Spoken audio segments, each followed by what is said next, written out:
Assalamualaikum warahmatullahi wabarakatuh. Kembali lagi dengan saya Tama untuk membacakan kisah-kisah misteri disertai guratan-guratan ilustrasi dalam Segurat Misteri. Dan kali ini kita akan membahas sebuah urban legend yang biasa disebut pulung gantung. Mungkin ada yang pernah mendengar istilah ini, atau mungkin malah ada yang belum pernah mendengarnya sama sekali.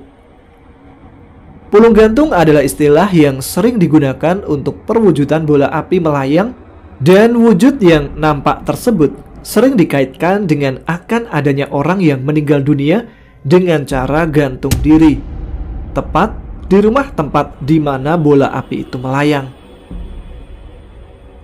Menurut beberapa orang yang pernah mengalami fenomena ini, pulung gantung sering jatuh di daerah Gunung Kidul, Yogyakarta. Dan memang benar, banyak orang gantung diri setelah rumahnya kedatangan sosok pulung gantung, seperti yang terjadi pada kisah kali ini. Dialah laki-laki yang membawa semua keluarganya pergi dari sini dan tidak pernah kembali. Kisah tragis ini diawali dari pernikahan seorang pemuda yang bernama Teguh. Sebelum menikah, Teguh adalah laki-laki yang tidak terlalu menonjol di lingkungannya. Hanya lulusan STM dan bekerja sebagai pegawai salah satu PT seperti pria muda pada umumnya. Bahkan reputasi Teguh jauh dari kata nakal pada saat itu. Di tengah kesibukan dia bekerja untuk menyenangkan diri sendiri, Teguh selalu ditagih oleh orang tuanya untuk selalu mengakhiri masa lajangnya. Seterata keluarga Teguh termasuk di atas rata-rata dibandingkan tetangga sekelilingnya. Ayahnya saja terkenal sebagai juragan kelapa. Singkat cerita, ada seorang wanita yang mulai jatuh hati kepada Teguh. Dialah Muti. Wanita ini sudah lama mengenal Teguh karena untuk jarak rumah mereka sendiri hanya berjarak beberapa meter saja. Meski jarak usia Muti lebih tua 2 tahun dari Teguh, pria sawo matang ini tidak keberatan menerimanya untuk menjadi pendamping hidup. Dan pesta pernikahan pun segera diselenggarakan. Setahun 2 tahun usia pernikahan mereka, tidak terjadi hal apapun. Hingga akhirnya Muti hamil dan di pertengahan tahun ketiga, mereka dikaruniai anak perempuan. Anak itu diberi nama Sari. Saat Sari masih berusia 2 tahun inilah, Teguh mulai berubah. Tepatnya pada saat tren berkomunikasi melalui frekuensi radio, atau kalian yang kelahiran tahun 80-an sampai 90-an awal pasti tahu alat komunikasi ini.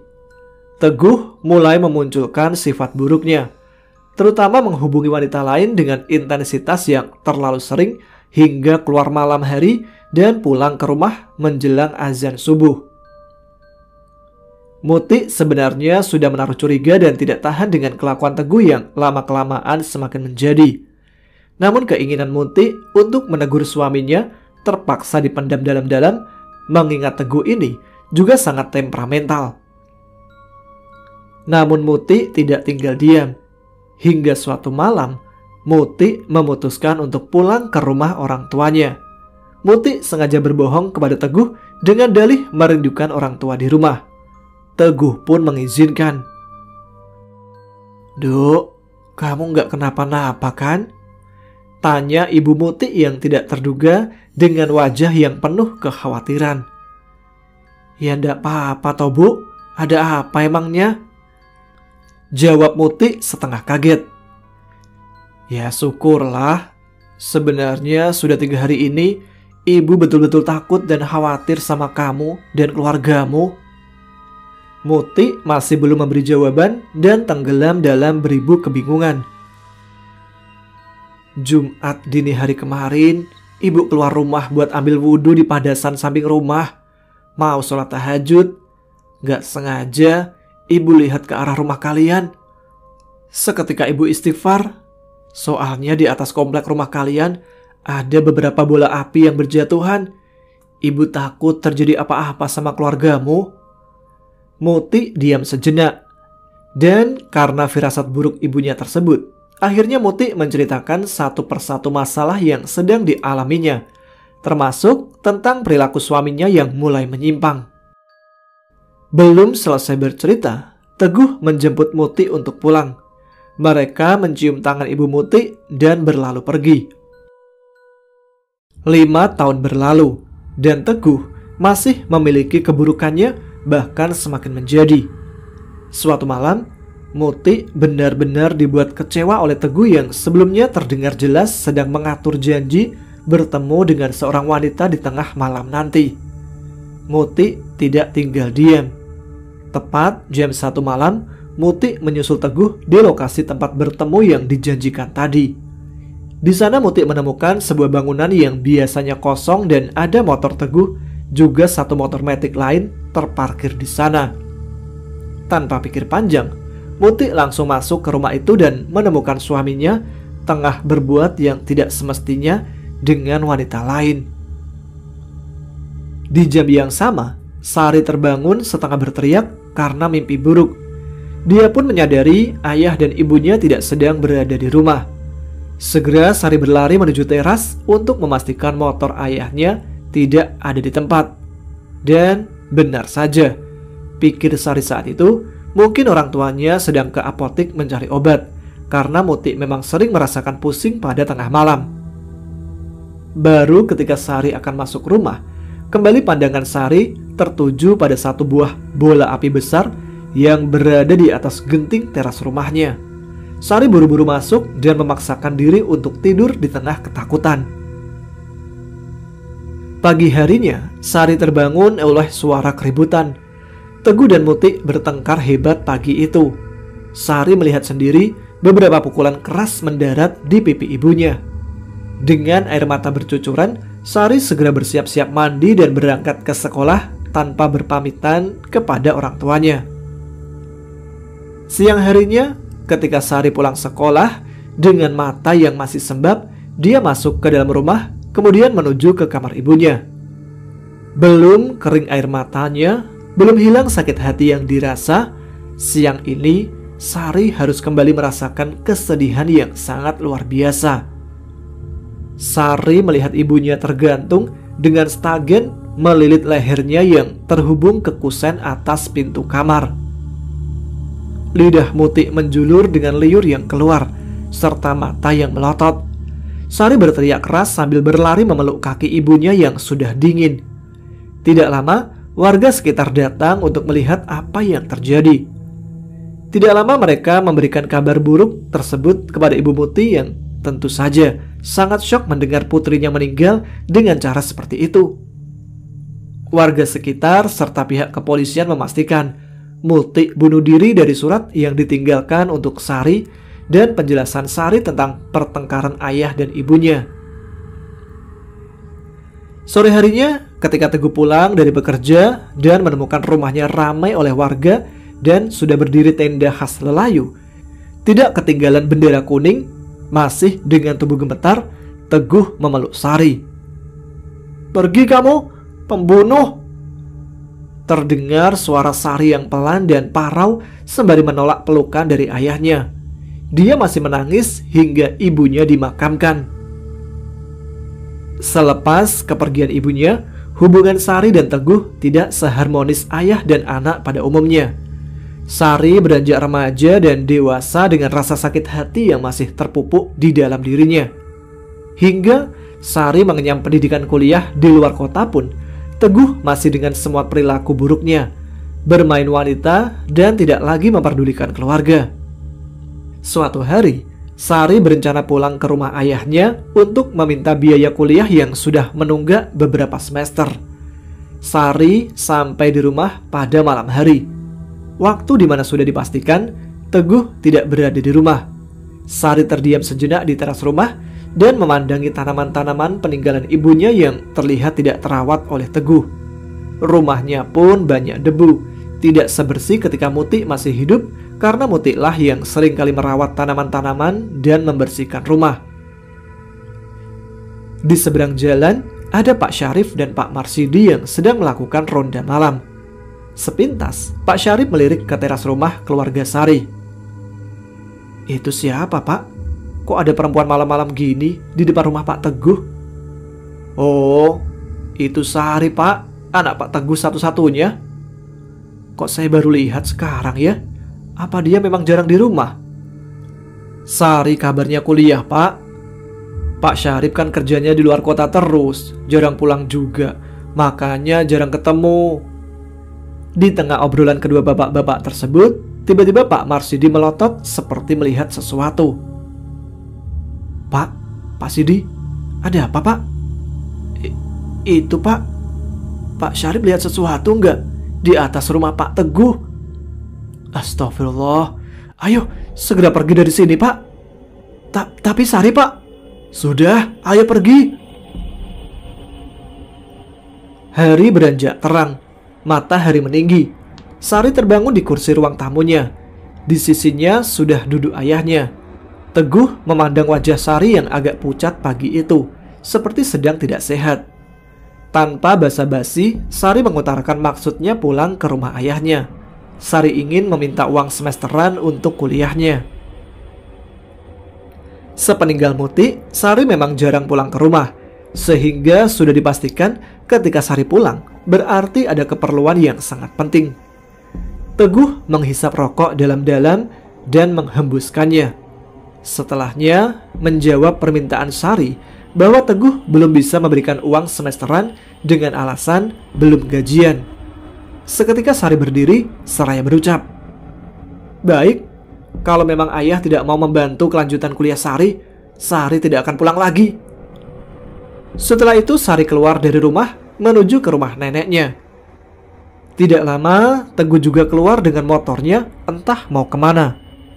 Selang beberapa jam saat jarum tepat di angka 2 dini hari, Teguh pulang ke rumah.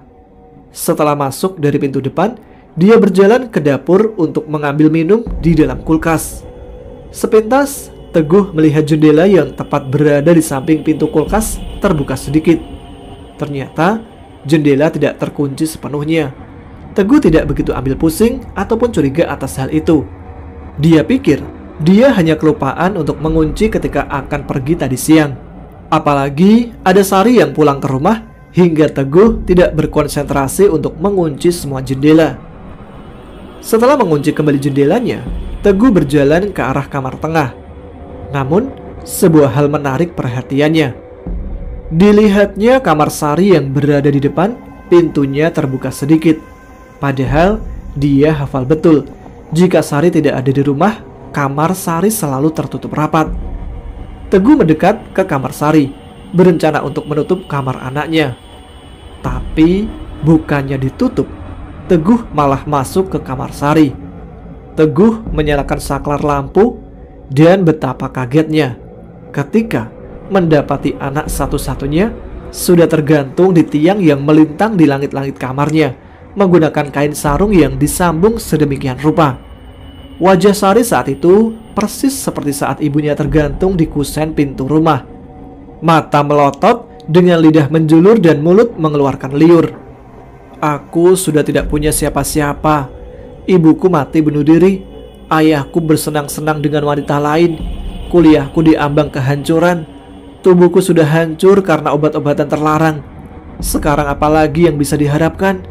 Kakek, nenek, Sari minta maaf, Sari harus pergi. Itulah tulisan dalam sepucuk kertas kecil yang ditemukan di saku celana Sari ketika jenazahnya diturunkan untuk dibersihkan. Teguh masih terdiam, terpaku dan tidak beranjak sedikit pun hingga tubuh Sari dimakamkan di samping makam ibunya. Gunjingan tetangga tentu saja sampai ke Teguh dan keluarganya. Warga sudah menduga Teguhlah yang membuat istri dan anaknya meregang nyawa.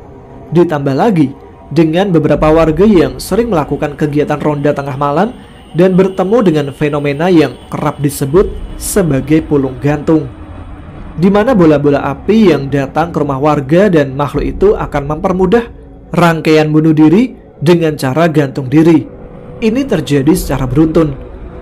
Warga daerah ini masih meyakini hal itu sampai sekarang.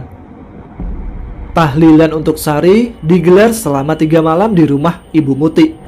Selama 3 malam itu, banyak warga yang melihat bola-bola api berputar-putar di atas atap rumah Teguh. Beberapa warga sudah merasakan firasat buruk tentang ini, terutama Pak Marsidi, yang pernah menyaksikan peristiwa tersebut secara langsung dalam jarak dekat.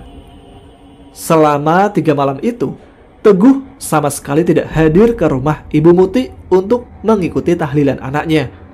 Di samping menanggung malu, Teguh tidak mau mengambil resiko dimasa oleh warga sekitar karena tuduhan negatif yang sudah melekat dari warga sekitar. Malam itu, Teguh memacu motornya ke bangunan kosong tempat biasa dia berzina dengan wanita yang bukan istrinya. Malam itu, Teguh benar-benar menuruti nafsu setan yang sudah menyelimuti jiwanya. Teguh minum hingga benar-benar kewalahan, membawa dirinya dan memadu kasih dengan wanita malam, berharap semua bayangan-bayangan keluarganya yang sudah mati segera hilang dari benaknya. Masih dengan kondisi mabuk berat, Teguh memacu motornya pulang ke rumah, berharap di rumah ia bisa segera istirahat dan bekerja saat hari sudah terang nanti. Namun hal tersebut sepertinya hanya sebuah keinginan yang sulit terwujud. Sampai di rumah, bukannya istirahat, namun Teguh malah kalut dengan berbagai pikiran yang membuatnya depresi. Tidak disangka, makhluk yang selama ini membayangi orang-orang untuk melakukan tindakan yang tidak masuk akal juga turut hadir dalam kemelut hati Teguh. Di tengah pikiran kacau dan kesedihan yang mendalam, suara makhluk itu dapat dengan mudah merasuki jiwa Teguh. Kau adalah orang yang tidak berguna. Segeralah menyusul anak dan istri yang sudah kau bunuh. Mati, mati, mati. Tahlilan Sari sudah selesai selama 6 hari setelah kematian Sari. Tidak ada hal-hal janggal di desa tersebut. Kegiatan warga berjalan seperti biasanya. Hingga suatu sore, Pak RT datang ke rumah Teguh untuk memberikan undangan rapat RT akhir bulan seperti biasa. Assalamualaikum, Pak Teguh. Permisi. Dari dalam rumah tidak terdengar jawaban. Belum sempat Pak RT berbalik badan untuk melanjutkan menyebar undangan, samar-samar tercium bau kurang sedap, seperti bau bangkai yang sudah membusuk. Pak RT lalu berinisiatif menelpon Teguh, lalu terdengar suara ringtone HP berbunyi dari dalam rumah Teguh. Pak RT yakin Teguh ada di dalam rumah.